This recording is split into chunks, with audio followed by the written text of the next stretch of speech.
श्री कृष्णा। इस बार शरद पूर्णिमा 19 अक्टूबर 2021 शाम 7 बजे से लेकर 20 अक्टूबर 2021 रात्रि 8 बजे तक है। वैसे तो एक साल में 12 महीने होते हैं, लेकिन जो कार्तिक का मास है वो कृष्ण जी को सबसे ज़्यादा प्रिय है। ये पूरा एक महीना कार्तिक मास का श्री हरि विष्णु भगवान श्री कृष्ण जी को समर्पित है। इसे दामोदर मास भी कहते हैं और ऊर्जा शक्ति मास भी कहते हैं। जो नियम से कार्तिक मास में भगवान श्री हरि विष्णु का स्मरण करता है तो श्री कृष्ण जी भगवान श्री हरि विष्णु उस पर अपनी प्रिय दृष्टि बनाए रखते हैं। कार्तिक मास में पहले दिन से ही नियमों को अपनाया जाता है। प्रातःकाल ब्रह्म मुहूर्त में उठकर सबसे पहले स्नान आदि करके और मंगला आरती का संकल्प करके श्री हरि विष्णु भगवान श्री कृष्ण को अपना कार्तिक मास अर्पित किया जाता है, उनको समर्पण किया जाता है और गंगा जल हाथ में लेके संकल्प किया जाता है कि मैं इन नियमों का पालन पूरी इच्छा शक्ति से करूँगा या करूँगी। और फिर अपना सब काम, चाहे वो दिन भर में किसी भी तरह का कोई भी काम करें, वो सब भगवान श्री हरि विष्णु को समर्पित किया जाता है। हर समय हर क्षण भगवान श्री हरि विष्णु का उच्चारण, उनके मंत्रों का उच्चारण किया जाता है। यदि कोई 5 संकल्प ले, नंबर 1 ब्रह्म मुहूर्त में उठना, स्नान आदि करके भगवान श्री कृष्ण जी का ध्यान करना, अपने किसी सबसे प्रिय भोज्य पदार्थ का त्याग करना, नंबर 2। नंबर 3 माला जप करना, जितना ज़्यादा हो सके महामंत्र का जाप करना, हरे कृष्ण कृष्ण कृष्ण हरे हरे, हरे राम राम राम हरे हरे। इस महामंत्र का जितना ज़्यादा हो सके जाप करना। नंबर 4 दीपदान का संकल्प करना। और नंबर 5 भगवान श्री हरि विष्णु के सभी विग्रह का दर्शन करना। जो भी नियम से इन 5 नियमों का पालन करता है तो भगवान श्री हरि विष्णु की विशेष कृपा को प्राप्त करता है। लेकिन अगर कोई इन 5 नियमों का पालन ना कर सके तो किसी एक नियम का पालन भी कर सकता है। जैसे कि सुबह ब्रह्म मुहूर्त में उठना, तो वो पूरा महीना कार्तिक मास के पूरे महीने में वो सुबह ब्रह्म मुहूर्त में उठने का संकल्प करता है कि मैं हर रोज़ प्रतिदिन ब्रह्म मुहूर्त में उठूँगा, स्नान आदि से स्नान आदि करके तो मैं कृष्ण जी का जितना हो सके ध्यान करूँगा, स्मरण करूँगा। इस तरह से किसी भी एक नियम का पालन करके और जब अब पूरा एक महीना हो जाए तो फिर से गंगा जल हाथ में लेकर संकल्प करके और उसका सारा फल श्री कृष्ण जी को समर्पित कर दिया जाता है। जो अपने प्रिय खाद्य पदार्थ का त्याग करने का संकल्प करते हैं तो वो पूरा एक महीना कार्तिक मास में उस चीज़ को, उस खाद्य पदार्थ को नहीं खाते बिल्कुल भी। जो माला जप का संकल्प करते हैं वो जितनी भी माला जप का संकल्प करते हैं तो वो उस पूरा महीना उस महामंत्र का जप उस माला के द्वारा करते हैं। जो वैष्णव दीपदान का संकल्प करते हैं तो वह पूरा एक महीने तक कार्तिक मास में श्री कृष्ण जी को दीपदान करते हैं। शाम की संध्या आरती के बाद एक दीप, उसमें देसी घी लेकर हाथ से बनाई गई बाती, अपने हाथों से बनाई हुई बाती दीप में डालकर और फिर उसको श्री कृष्ण जी को उससे आरती की जाती है और वो दीप कृष्ण जी को अर्पित कर दिया जाता है। उसी दीप से श्री कृष्ण जी की आरती की जाती है और फिर वही दीप कृष्ण जी को अर्पित कर दिया जाता है। पूरा 1 महीना कार्तिक मास का ये दीपदान श्री कृष्ण जी को किया जाता है। इस तरह से संकल्प करके जो भी इस तरह के 5 नियमों को करता है तो उस पर भगवान श्री हरि विष्णु की विशेष कृपा होती है। अगर कोई संकल्प नहीं भी कर सकता है तो महामंत्र हरे कृष्ण कृष्ण कृष्ण हरे हरे, हरे राम राम राम हरे हरे, इस महामंत्र का जितना ज़्यादा हो सके उसे जप करना चाहिए, क्योंकि कार्तिक मास एक ऐसा मास है जिसमें सभी अगले और पिछले जितने भी पाप किए जाते हैं, जिस जन्म में भी किए जाते हैं, उन सब से मुक्ति मिलती है। गीता के उपदेश में श्री हरि विष्णु जी ने, कृष्ण जी ने खुद कहा है कि खुद को मुझे अर्पित कर दो, फिर मैं तुम्हें सब पापों से मुक्ति दे दूंगा। कार्तिक मास में तुलसी की पूजा, उनकी सेवा करने का संकल्प भी ले सकते हैं। जैसी जिसकी श्रद्धा है, जो जिस नियम का पालन करना चाहता है, उस तरह का संकल्प ले और श्री कृष्ण जी का स्मरण करे, हर समय उनका याद करे, उनका ध्यान करे, उनकी सेवा करे। जो किसी भी तरह की भक्ति नहीं जानते, ये कार्तिक मास उनके लिए भी एक वरदान से कम नहीं है। यदि सिर्फ और सिर्फ कृष्ण कहकर भी आप उन्हें याद कर लेते हो, उस परम शक्ति को, श्री कृष्ण जी को, तो तब भी आप सभी पापों से मुक्त हो जाते हो। जैसा कि मैंने अभी बताया था कि कोई भी एक संकल्प भी ले सकते हैं और सभी के सभी संकल्प भी लिए जा सकते हैं।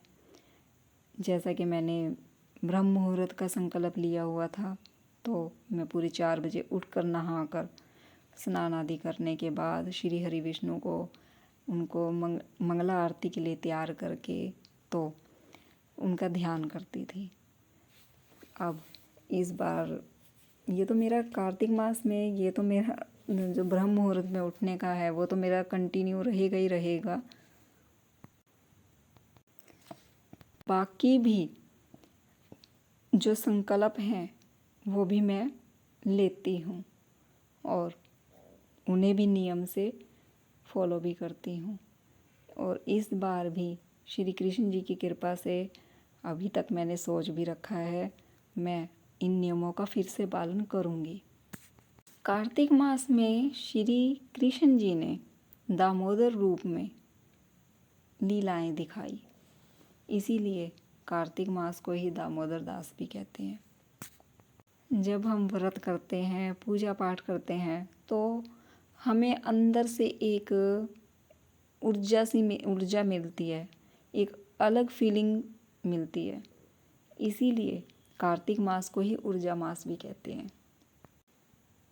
जब कार्तिक मास समाप्त होता है, तब आखिरी दिन, तब श्री कृष्ण जी को अपने लिए गए संकल्प को गंगा जल हाथ में लेकर संकल्प करके वो सारा जो हम नियम करते हैं वो श्री कृष्ण जी को समर्पित कर देते हैं कि मैंने, हे दामोदर, हे श्री कृष्ण, श्री विष्णु, मैंने जो संकल्प लिया था वो मैं नियम पूर्वक पूरा करके और आपको अर्पित करती हूँ या अर्पित करता हूँ।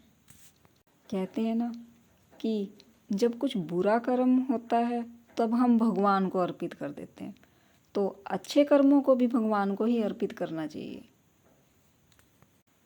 श्री हरि विष्णु की आरती में भी कहा गया है, तेरा तुझको अर्पण क्या लागे मेरा। वैसे तो कार्तिक मास में नियमों को पालन करने से, संकल्प लेने से अपने आप में ही एक ऐसी शक्ति मिलती है कि इंसान मोह माया सबसे दूर होने लगता है, उसमें अच्छे गुण आने लगते हैं, अच्छी शक्तियाँ इंसान के अंदर आने लगती है और वो बुरे कर्मों से दूर होकर श्री हरि विष्णु का ध्यान करता है, स्मरण करता है उन्हें हर समय। जो तुलसी की सेवा करना चाहते हैं तो वो तुलसी की सेवा का संकल्प कर सकते हैं। उन्हें दीप दान, उनकी सेवा करना, पानी देना, आरती उतारना टाइम से रोजाना नियम पूर्वक, क्योंकि श्री हरि विष्णु को, कृष्ण जी को तुलसी सबसे ज़्यादा प्रिय है। कार्तिक का जो महीना है वो राधा रानी का भी सबसे प्रिय महीना है और श्री राधा रानी जी को कार्तिक मास सबसे ज़्यादा प्रिय है, जिसके कारण श्री कृष्ण जी के वो बाएं भाग में हमेशा विराजमान रहती हैं, उनके बाएं हिस्से में उन्हीं के साथ विराजमान रहती हैं।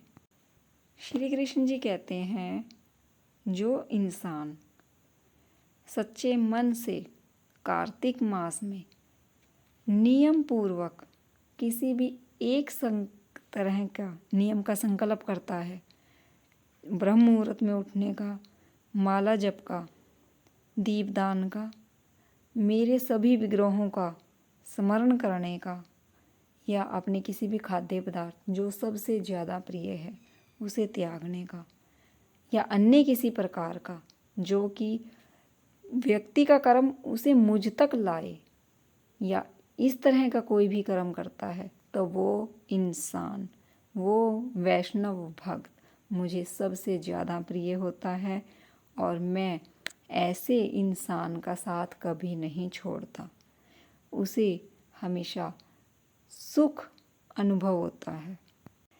ऐसा लगता है कि श्री कृष्ण, श्री हरि विष्णु सदैव उसके साथ हैं। कार्तिक मास में कृष्ण जी के महामंत्र का जितना ज़्यादा हो सके उतना उच्चारण करना चाहिए। हर समय उठते बैठते खाते पीते जो भी आप काम कर रहे हैं, कुछ भी हो चाहे, उतना ज़्यादा कृष्ण जी के महामंत्र का जप करना चाहिए, क्योंकि सभी विनाश, सभी प्रकार के कष्टों से मुक्ति महामंत्र से मिल जाती है। और जो कार्तिक मास में अपने महामंत्र को सिद्ध करना चाहते हैं, उन्हें संकल्प करके अपने मंत्रों का उच्चारण करके अपने महामंत्र को सिद्ध करना चाहिए। कार्तिक मास की कथा का सुनना चाहिए, उसे सुनाना चाहिए। जो इंसान कार्तिक मास में नियमों का पालन करने के लिए या भगवान श्री हरि विष्णु की पूजा, उनका नाम का उच्चारण करने के लिए किसी दूसरे को भी प्रेरित करता है तो इसका भी बहुत पुण्य मिलता है उसे। इसीलिए जितना ज़्यादा हो सके कार्तिक मास में अन्य लोगों से भी कहकर आप श्री हरि विष्णु का, श्री कृष्ण जी का ध्यान करने के लिए कहना चाहिए, ताकि वो भी अच्छे मार्ग पर चलें, उन्हें भी कृष्ण जी की कृपा प्राप्त हो। कार्तिक मास जिस तरह से श्री कृष्ण जी को अर्पित है, उसी तरह से अश्विन और चैत का महीना माता को अर्पित होता है। चैत और अश्विनी का जो महीना होता है वो माता रानी को लिए प्रिय होता है। माता रानी उसमें बहुत उनका प्रिय महीना है। कार्तिक मास में जो नियमों का संकल्प किया जाता है वो ब्रह्म मुहूर्त में सुबह 4 बजे से किया जाता है। गंगा जल हाथ में लेके श्री कृष्ण जी का ध्यान करते हुए उन्हें अपने दिल दिमाग में स्थापित करते हुए मानसिक तौर पर अपनी इच्छा शक्ति में स्थापित करते हुए तब गंगा जल हाथ में लेके संकल्प करके और नियमों को 1 महीने तक आप श्री कृष्ण जी को अर्पित करते हैं। और लेकिन अगर कोई चाहे तो उसे बाद में भी कंटिन्यू कर सकता है। ऐसा नहीं है कि वो सिर्फ कार्तिक मास में ही ब्रह्म मुहूर्त में उठे और नहाए और स्नान आदि करके श्री कृष्ण जी का जप करे, ऐसा नहीं है। कार्तिक मास का एक विशेष महत्व है, उसमें तो आपको पुण्य मिलेगा ही मिलेगा। लेकिन यदि आप उसके बाद भी करते हैं, अपनी भक्ति में और आगे श्री कृष्ण जी का ध्यान करते हुए आगे जाते हैं, उनका हमेशा स्मरण करते हैं, तो श्री कृष्ण जी की जो कृपा है वो सदैव बनी रहती है। तो कार्तिक मास के बाद भी आप ब्रह्म मुहूर्त में उठकर और इस संकल्प को आगे भी बढ़ा सकते हैं और 1 महीने का भी कर सकते हैं। जो कार्तिक मास का विशेष जो मास है उसमें तो आप कर ही सकते हैं। इसीलिए पूरी निष्ठा के साथ संकल्प करके कार्तिक मास में नियमों का पालन करना चाहिए और ब्रह्मचर्य का पालन करना चाहिए। जितना ज़्यादा हो सके भक्ति भावना से श्री हरि विष्णु का ध्यान करना चाहिए, क्योंकि कार्तिक मास में माता लक्ष्मी श्री हरि विष्णु के सदैव साथ रहती है। क्योंकि शरद पूर्णिमा के दिन समुद्र मंथन से माता लक्ष्मी की उत्पत्ति हुई थी और भगवान श्री हरि विष्णु को प्राप्त हुई थी, जिसके कारण कार्तिक मास का एक विशेष ही अपना महत्व है। और श्री हरि विष्णु भगवान कृष्ण जी माता लक्ष्मी का ये प्रिय मास है। और जो लक्ष्मी जी की कृपा पाना चाहते हैं, भगवान श्री हरि विष्णु का ध्यान करना चाहते हैं, वो कार्तिक मास में इस तरह से उनकी कृपा प्राप्त कर सकते हैं।